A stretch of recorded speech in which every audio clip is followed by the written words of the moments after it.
esta charla está pues principalmente enfocada a los jovencitos, a los estudiantes de los niveles de licenciatura o maestría en matemáticas. ¿Saben algo que me ha llamado mucho la atención desde hace mucho tiempo? ¿Qué tienen en el cerebro los matemáticos? La primera matemática que conocí fue hace muchos años, la hija de un profesor mío, y estaba en una onda de cuestionarse algo sobre el cero. Yo dije, ¿qué se puede cuestionar sobre el cero? O sea, pues el cero es el cero. Y entonces desde ahí empecé yo a pensar, bueno, ¿y qué pensarán los matemáticos? O sea, yo como biólogo, pues sí, ya tengo muy claro qué es lo que pensamos los biólogos, pero en los matemáticos, ¿qué es lo que piensan? Entonces en eso, después de oír a esta niña con el cero, me imagino el cerebro de los matemáticos así, lleno de fórmulas, de números, de gráficas, de matrices, y ahí resolviendo cosas, ecuaciones y cosas por el estilo. Entonces, pues sí, a mí me llama mucho la atención así, ¿qué es lo que tienen en su cerebro? Entonces, Miguel Nakamura mismo, platicando sobre esto, le digo, es que a mí la impresión que me dejan los matemáticos es que son gente bien retraída. O sea, que están en su planeta, literalmente, están en su planeta y están ahí como abstraídos de la realidad del resto de los mundanos como nosotros. Y dice, fíjate, yo la impresión que tengo de los biólogos es que son gente muy feliz. Yo dije, chinga, a ver, ¿cómo? Dice, sí, yo todos los biólogos que conozco son gente muy feliz, como que disfrutan mucho, mucho la vida. No lo había yo pensado, pero sí es cierto. Fíjense que sí es cierto. Los biólogos somos, en esencia, nos gusta muchísimo lo que hacemos. Nos llena muchísimo el estudio de la vida. Entonces, pues ya, si nos ponemos a ver, ¿qué piensa un biólogo? Somos gente bien normal. O sea, nosotros sí pensamos en cosas útiles en la vida, a diferencia de otros, pues no quiero decir nada de nadie, pues. Ahora, los biomatemáticos. ¿Quiénes son los biomatemáticos? Pues son esos biólogos que le hacen a las matemáticas. Que no soy yo, ese sí me queda clarísimo. Pero uno pensaría, si uno ve el plan de estudios, miren, esta es una parte del plan de estudios de la carrera que yo estudié de biología ya. Vean, primer semestre, modelos matemáticos 1 y metodología científica 1, que es diseño de experimentos y que tiene que ver mucho con estadística. Segundo semestre, modelos matemáticos 2 y metodología científica 2. Tercer semestre, metodología científica 3, cuarto semestre, metodología científica 4, y así nos vamos hasta el octavo semestre. Entonces uno pensaría que tenemos un entrenamiento bastante sólido, por lo menos en estadística, ¿no? Y en algo más de matemáticas. Y si uno ve la literatura, así, libros, hay muchos biólogos que le tienen que hacer, que les gustan los números, que le hacen a la estadística y a las matemáticas, y matemáticos que le hacen a la biología. Por lo menos en los biomatemáticos hay un montón de colegas míos que además son muy buenos, pues entienden cómo se estructura ese pensamiento. Sin embargo, en esencia yo creo que los biólogos estamos muy mal entrenados en estadística, por lo menos en estadística, en matemáticas pues mucho más, pero en estadística. Y entonces yo me he dado cuenta, pues cuáles son algunos de los vicios que nosotros como biólogos tenemos en estadística. Nosotros tenemos una percepción errada de lo que es la estadística desde mi humilde punto de vista, porque lo usamos más como recetario de cocina. O sea, nosotros sacamos datos, vamos al campo, sacamos datos, a veces con una idea de cómo los vamos a analizar y a veces ni siquiera con eso, pero bueno, en el mejor de los casos sí tenemos una idea de cómo vamos a analizar esa información.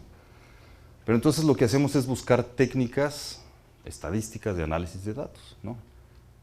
Y supongo que ustedes no usan software de estadística, pues no lo necesitan, ustedes lo desarrollan, pero nosotros los que sí usamos software de estadística, pues hay unos que hasta tienen tutorial y les preguntan, ¿cómo están tus datos? ¿Qué quieres hacer primero? No, pues que quiero comparar dos poblaciones de datos. ¿Cómo son tus datos? ¿Son conteos, son proporciones o no sé qué? Entonces ya va uno siguiendo la receta y ya te dice, pues utiliza un no sé qué. Pues así es como nosotros nos hemos entrenado en la estadística, como usarla como recetario, tal cual, sin entender lo de atrás, ¿no? O sea, la probabilidad, la variabilidad de los datos, etc. Otro de nuestros vicios es que tenemos una obsesión por el p-valor. O sea, queremos encontrar significancia en una comparación o en una tendencia o algo por el estilo. Entonces, Siempre, pues si nos quieren ver sonrientes, es que nos salió la P menor a 0.05. ¿Y por qué 0.05? Pues porque así nos han enseñado desde chiquitos. ¿Por qué no 0.06? Y si sale 0.06, no, pues ya no estamos contentos, porque entonces ya no es significativo, ¿no? Y otra cosa que nos causa problemas es la variabilidad en los datos. O sea, tomamos un montón de datos, pero luego los promediamos. Y entonces ya trabajamos con los promedios y ya entonces hacemos así nuestros datos, ya los promedios. Y entonces es lo que me dicen ellos, bueno, a nosotros lo que nos interesa es la variabilidad de los datos, no los promedios. O sea, está bueno para ver no sé qué, pero y a nosotros nos espanta eso de la variabilidad de los datos, porque luego, pues como no entendemos de qué se trata todo. Ahora, no hablo por todos, obviamente, bueno, es lo que a mí me pasa, pero lo he notado con muchos de los estudiantes. Hay colegas míos que sí son muy, muy, muy capaces en estadística y sí entienden perfectamente la estadística, y esos son las excepciones, diría yo. Pero bueno, ahora vamos a hablar de los matebiólogos. ¿Qué es eso? Bueno, pues son los biólogos, al revés, son los matemáticos que se meten a la biología. Pero si nosotros no sabemos nada tenemos una idea errada de lo que es la matemática y lo que es la estadística, ustedes están peor en biología, porque a ustedes no les dan ningún curso de biología. Entonces, en sus currícula académicos, pues no existe una formación en eso. Entonces, ¿cómo les van a hacer a ustedes el interés de utilizar sus cerebros, que me imagino en la mayoría de los casos son muy brillantes, en problemas biológicos que no saben cómo son los problemas biológicos? Y lo que me doy cuenta en mi convivencia con mis colegas matemáticos es que pues no saben cómo son los datos, bueno, cómo son los problemas y cómo son los datos que nosotros tomamos, tenemos y nos interesan. Entonces, pues la forma en que establecemos una relación, una interacción, pues es empezando como con consultoría. Nosotros ya no sabemos qué hacer con los datos. Oye, yo ya llegué hasta donde sé, pues échame la mano tú que entiendes de números, ¿no? Y entonces ellos, con su formación en una estructuración muy así determinista de su cerebro y de su forma de analizar, pues buscan en sus herramientas analíticas entender una cosa que es, los datos de la naturaleza son caóticos, muy caóticos, ¿no? Entonces, pues no hay, o sea, en esto de la interdisciplina entre biología y matemáticas, no hay escuela. La escuela hay que irla haciendo, o sea, nosotros en el camino y así, pues tratando de acercarnos de alguna manera, ¿no? Pero sí los hay, o sea, sí hay los matebiólogos, miren. Este señor, que es un neozelandés, Darrell Mackenzie se llama, es muy bueno y escribió ese libro que ven allá, que se llama Modelación y estimación de la ocupación. Ocupación es dónde está un animal o una planta. Y es todo un campo. Y ese es el libro más importante en ese tema. Y leyendo la biografía de él es matemático, con doctorado en estadística. Y se metió al campo de la biología, y se metió hasta dentro, y ahorita es la autoridad mundial en este tema. Bueno, aquí en México pues están los que les he estado mencionando. Yo no he trabajado con Andrés Christen, que también está en el CIMAD, pero también sé que es uno de los matemáticos que ha estado muy involucrado con los biólogos en temas de ecología principalmente. Josecito, mírenlo, ahí está con un gato, con un ocelote ahí ahora. Hace 2 semanas estábamos allá en la selva. Eloísa, que está aquí, y Miguel Nakamura. Ahora, si nosotros tenemos vicios en estadística y en matemáticas, ustedes tienen muy poca noción de lo que nosotros hacemos, y entonces siempre se andan quejando cuando llegamos nosotros a pedirles su ayuda. Nos dicen, uy, no, tus mugrosos, no lo dicen así porque son muy respetuosos, ¿verdad? Pero dicen, estos cochinos datos, pues ¿cómo los trabajaste? Pues si tu tamaño de muestra es así chiquita, pues ¿cómo quieres que podamos hacer alguna inferencia si tienes ahí una bolita de datos mugrosos? No, y además están chuecos, o sea, todos sesgados. No, así no. Luego dice, no, pues ¿quieres estadística paramétrica? No, estos datos no son independientes ni con chochos, o sea, los tomaste uno hoy, otro mañana, otro pasado mañana, y el individuo es hermano del de acá, pues así no, no se puede. Y luego, ¿qué más así me ha pasado con ellos? A ver, ¿tú qué quieres saber? Algún aspecto de la biología de la especie. Sí, la dieta. La dieta de un animal. A ver, quiero saber si es diferente de la dieta de otro animal. Uy, pero pues, a ver, en tu muestra vienen un montón de cosas que se comió. Pero este es macho y la hembra comió otras cosas. Y entonces, a ver, tú más quieres saber la dieta, pero este era cachorro y este ya era adulto. Entonces, no, o sea, hay muchos factores ahí como metiéndole ruido a los datos, eso no está bien. ¿Y no tienes réplicas? Ay, ¿y cómo quieres que hagamos comparaciones si no tienes réplicas?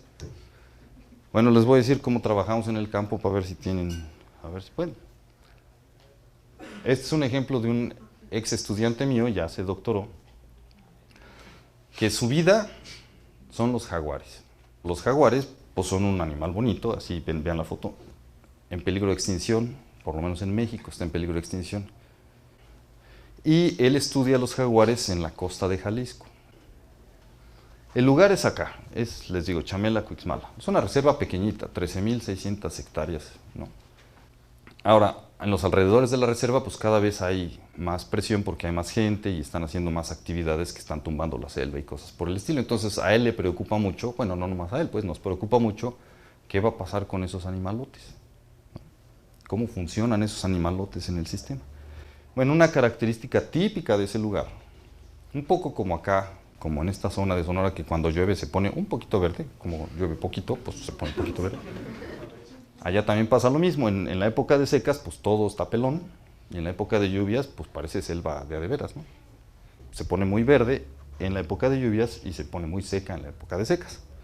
Entonces, ¿eso cómo afecta la vida de los gatos, de los jaguares?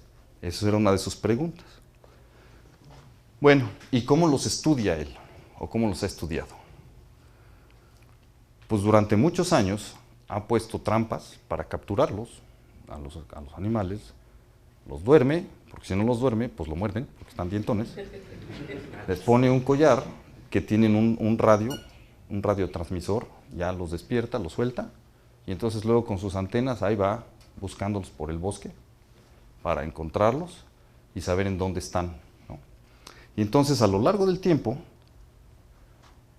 pues junta un montón de puntos, así en un mapa, que cada punto tiene pues el día, la hora y el animal al que corresponde, si era macho, si era hembra, etcétera, ¿no? Bueno, en estos 20 años ha capturado 11 jaguares. Pero eso sí está muy balanceado, miren, 5 machos y 6 hembras. No se puede pedir nada mejor. Este es el estudio más longevo en todo el mundo de jaguares. No nomás en México, en todo el mundo. Y es uno de los estudios que tiene más individuos marcados con radio. Sí tiene muchos datos de localizaciones, así como ven ahí muchos puntos, pues, pero son de 11 individuos. Además no son 11 individuos al mismo tiempo, ¿no? O sea, unos los capturó en el 95, en el 97, en el 2000, 2004, 2000, así en conjunto es eso lo que tiene. ¿Y qué es lo que hace con esos puntos? Bueno, pues lo que hace es ver qué tanto se mueven, ¿no? Es lo que puedes hacer con el radio, pues saber dónde andan y ver qué tanto se mueven. Y entonces, como estos animales mantienen sus territorios, son territoriales, pues lo que puede hacer es medir de qué tamaño son esos territorios. Y lo que ustedes ven ahí, los polígonos, pues es el territorio, el borde del territorio de algunos de esos individuos. Y resulta que los machos, que tienen territorios más grandes, son casi del tamaño de la reserva, un territorio de un macho. 80 kilómetros cuadrados a 60 kilómetros cuadrados. Entonces, pues ¿cuántos jaguares caben en la reserva? Úchale, pues como bien poquitos. Entonces, ¿qué podemos hacer con esos datos? A ver ustedes, los matemáticos. El tamaño de muestra, pues hasta yo que no soy matemático, me doy cuenta que es bastante bajo. Pero si les digo que esto es de los estudios que más información ha generado, pues eso es lo que hay. Entonces no me vengan ustedes a decir, oye, te faltan datos, sí, sácalos tú, a ver, ve y agarra los jaguares tú, ¿no? ¿qué tanto puedo yo generalizar esta información a otros lugares aunque sea cerquita? O sea, estos individuos que viven ahí son típicos o son atípicos porque están adentro de una reserva, ¿no? Pues no sé, porque no lo he hecho afuera de la reserva. ¿Y qué? ¿Qué puedo decir con estos datos? ¿Ya sé la biología de los jaguares en el mundo? Pues no, ¿verdad? Entonces, vamos a hablar sobre la indisciplina, no. La interdisciplina, también hay. Bueno, les voy a decir primero lo que no es la interdisciplina. Y la interdisciplina no es las consultorías. O sea, lo que nosotros hicimos fue a modo de consultoría. Estábamos trabajando una serie de datos para hacer análisis, para entender cómo funciona ese bosque que les estoy diciendo. Y pues no sabíamos ya cómo, ya llegamos, nos topamos. Todos nosotros así ya dijimos, no, pues ya no. Oigan, pues yo conozco unos matemáticos. Si quieren les decimos que nos echen la mano. Y ahí fuimos, chiqui. Oye, Miguel, pues mira, tenemos este problema, bla, bla, bla, bla. Bueno, sí, órale, vamos a entrarle. Pero eso no es un trabajo interdisciplinario. Nosotros fuimos a hacer una consultoría con ustedes, ¿no? Y tampoco la todología es trabajo interdisciplinario. O sea, yo lo sé todo, pues no. O sea, por más que yo, Enrique, me vaya a tomar cursos de estadística, pues a lo mejor si empiezo otra vez a tomar la carrera de matemáticas y luego me especializo en estadística o alguna cosa así, pues pueda yo decirme yo interdisciplinario en esos dos mundos. Pero no funciona así. Bueno, ¿qué representa la interdisciplina desde mi punto de vista? Como les dije, no es consultoría, sino es que encontremos un problema que nos interese a las dos o más disciplinas y que lo abordemos desde las disciplinas. O sea, para hacer interdisciplina se necesita tener una formación disciplinaria muy fuerte. El truco está en cómo nos comunicamos, porque cuando yo le digo modelo, un modelo, él en su cabeza ya está teniendo una idea de lo que para él es un modelo, que seguro es diferente que lo que para mí es un modelo. Entonces, lo primero es establecer un lenguaje común y que podamos, por lo menos a cierto nivel, comunicarnos para saber cuáles son nuestras inquietudes mutuas, ¿no? Pero la interdisciplina sí nos permite tener un conocimiento mucho más integral de un fenómeno de interés común. Y lo que sí es que aprendemos bastante. Bueno, les voy a mostrar un ejemplo de trabajo interdisciplinario. Esa es una de las áreas en las que yo más he trabajado, que es entender por qué las especies están donde están y por qué no están donde podrían o deberían, ¿no? O sea, la distribución geográfica de las especies. ¿Y qué es la distribución geográfica de las especies? Pues eso simple, ¿dónde está una especie? ¿Dónde vive? ¿Dónde le gusta estar? ¿Y cómo hacemos esos análisis los biólogos? Pues lo hacemos por medio de registros. O sea, los biólogos lo que hacemos es que vamos al campo y registramos qué especies encontramos en un lugar. Y entonces eso lo vamos coleccionando y luego lo ponemos en un mapa y entonces, mira, ahí está. Además tenemos información asociada a esa geografía, ese lugar, sobre las condiciones del ambiente, que nos permite relacionarlo para saber cómo esas condiciones del ambiente determinan que esté o que no esté la especie. No es tan difícil, es bastante simple. Y todo ese campo se llama pues modelado de nichos ecológicos, que no importa eso, de distribuciones geográficas. Nichos ecológicos es, dicho de manera muy simple, las condiciones del ambiente en donde a una especie le gusta estar. Entonces lo que nosotros tenemos son mapas por un lado, que esa es la distribución geográfica de una especie, pero atrás de los mapas están los números, que son las condiciones de temperatura, de lluvia, de elevación, de lo que sea, donde las especies viven, ¿sí? Entonces, bueno, esto pues tiene algunos años de desarrollo y unos de mis colegas propusieron un diagrama de este tipo para explicar esto que les estoy diciendo, de entender por qué una especie vive donde vive, básicamente.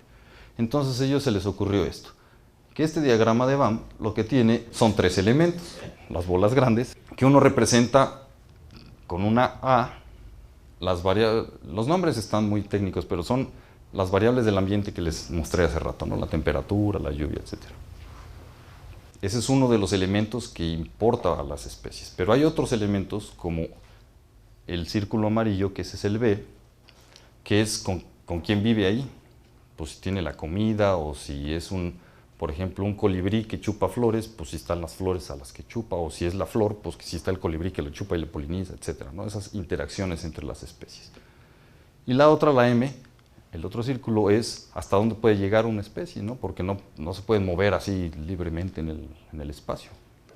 Entonces, a eso se les ocurrió estos. Pues estos son los elementos como que parece que tienen que ver con que podamos explicar dónde están las especies. Entonces, ese modelo BAM, si ya lo pasamos a un mapa, entonces podemos detectar cuáles son esos sitios A, o los sitios donde domina B, o donde bla, bla, bla, ¿no? El mapa de arriba. Y el de abajo es ver ese espacio de geografía, ese mapa, pero verlo en un ambiente multidimensional o de multivariables, como la temperatura, como la lluvia, etc. Entonces esas dos cosas, las dos gráficas de la derecha, son lo mismo visto en dos dimensiones, en una dimensión geográfica y en una dimensión ambiental. ¿Y ahí cómo se relaciona todo esto? Bueno, ¿y esto qué? Bueno, lo que sucede es que esto tiene una formalización matemática. Bueno, no sé si es matemática, no sé si uso los términos correctos, pero pues tiene fórmulas, como verán. O sea, los biólogos lo que hicieron fue tener este concepto, y este concepto cómo lo aterrizo y cómo lo mido además. Entonces el matemático, estadístico, pues ya metió su cuchara, y entonces ya le interesó el problema, y entonces empezaron así a trabajar, a desarrollar esto, y entonces ya tiene una formalización que si funciona o no funciona, pues no sé, pero por lo menos ya hay algo que se puede probar. Pero ahí les va otro torito. En este campo todavía hay problemas irresueltos, y uno de ellos es cómo validas un modelo de estos de distribución de especies. Y esto se los pongo porque no lo hemos podido resolver. Ustedes sí están familiarizados con esto de las matrices de confusión y la sensibilidad y la especificidad, por lo menos algunos de ustedes, ¿no? Bueno, cuando ustedes tienen un modelo y tienen un conjunto de datos para validar el modelo, generan una matriz, esa que se llama matriz de confusión, ya que con el nombre no le da a uno ganas de meterse con ella, pero así se llama. Y entonces ahí uno mide cuántos aciertos y cuántos errores hay, pero hay dos formas de equivocarse. Si yo digo que está presente en un lugar en donde la especie está ausente, y lo contrario, si yo digo que está ausente en un lugar donde sí está presente, ¿no? Y entonces esos son pues falsos positivos o falsos negativos, o errores de omisión o errores de comisión, tienen diferentes nombres. Y sus inversos son la sensibilidad y la especificidad, o porcentaje de aciertos, o porcentaje de verdaderos positivos, porcentaje de verdaderas ausencias. Bueno, con esta matriz es con lo que se desarrollan las métricas para medir si ese modelo es bueno o no es bueno. Y entonces hay muchas, las más sencillas pues son esas formulitas así de sensibilidad, especificidad, y hay unas un poquito más complicadas, pero nada complicadas en realidad. Pero todos se basan en esa matriz, y la que más se usa para hacer esto es una que se llama la curva ROC, que seguramente algunos de ustedes la conocerán y me la podrían explicar. ¿Cuál es el problema aquí? Que los biólogos lo que hacemos es que salimos al campo y registramos lo que hay, pero no lo que no hay. ¿Sí? Porque, o sea, apenas ahorita es que vamos a registrar lo que no hay, pero normalmente sales al campo y pues lo que ves agarras y dices aquí está. Pero ¿cómo sabes que lo que no ves no está? ¿Sí? O sea, lo que ves como sea, pues tienes una comprobación, pues ahí está, lo agarras y ya. Pero si no agarras nada, ¿cómo puedes decir que no está? Y el problema con todas estas métricas, con todas, es que no ponderan esa asimetría entre los que sí están y los que no sabemos si no están. Y los toman como iguales los errores. O sea, si yo me equivoco en decir que está presente pero no está, es lo mismo en la fórmula que si yo me equivoco diciendo que no está presente cuando sí está. Pero en la realidad no es lo mismo. Yo tengo más certeza de que me equivoque con una presencia, de tener un falso negativo. Es decir, el modelo dice que no está, pero yo aquí tengo la evidencia. Ese es un error. A lo contrario, que el modelo dice que aquí debería de estar, pero no lo tengo. Entonces, ¿cómo le hago? Pues voy otra vez, ¿no? ¿Y qué tal que no lo encuentro otra vez? Ya puedo decir que no está. ¿Qué tal que estoy usando la técnica inadecuada? ¿Qué tal que es un animal o una planta muy difícil de encontrar? Porque los hay, ¿eh? Y entonces todas estas métricas, pues no sirven. Digo, sí sirven, pero no dan una verdadera validación del modelo. Y ahí estamos atorados. No sabemos cómo resolver eso. Ahí se los dejo de tarea. Pero lo padre de todo esto es que estas ideas del BAM y esta han producido conocimiento. Pero entonces sí ha habido pues generación de conocimiento en este trabajo interdisciplinario. Entonces, a partir de esto, pues ya invitamos a los estadísticos como parte del grupo de investigación de largo plazo. Entonces ya en realidad nos conformamos como un grupo pues ya más interdisciplinario. O sea, el primer proyecto que tuvimos de este grupo, los invitamos y fue como consultores, pero nos enganchamos en esa interacción. Entonces ya en este segundo proyecto, ya los colegas del CIMAT y José, desde el principio están en la conformación del proyecto, en pensar en cómo vamos a abordar los problemas. Y eso ya es un trabajo mucho más interdisciplinario. Entonces ya para terminar, y como resumen, los problemas en biología, en ecología, son complejos por default, por definición. Entonces, diferentes cerebros con diferentes habilidades, con diferentes percepciones, evidentemente pues dan un panorama mucho más nutrido de cómo abordar un problema de ese tipo. Pero nadie nos enseña a hacer investigación interdisciplinaria, ya se los dije. Hay que aprenderlo en el camino. Hay que ser buenos en lo que hacen para poder meter un pie en el otro lado, ¿sí? Entonces esfuércense mucho en su trabajo, en aprender ahorita que están en esa etapa.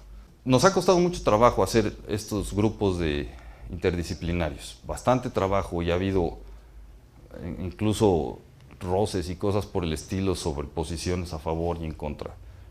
Pero una vez que le agarramos, realmente el avance es mucho más rápido y mucho más nutrido. Entonces, pues el mensaje es, busquemos ese tipo de colaboraciones. A veces van a llegar con los biólogos a tocarles a su puerta, pero no es la única vía, ¿no? Hay que buscar la interacción de los dos lados. Además es más divertido, ¿eh? Bueno, muchas gracias.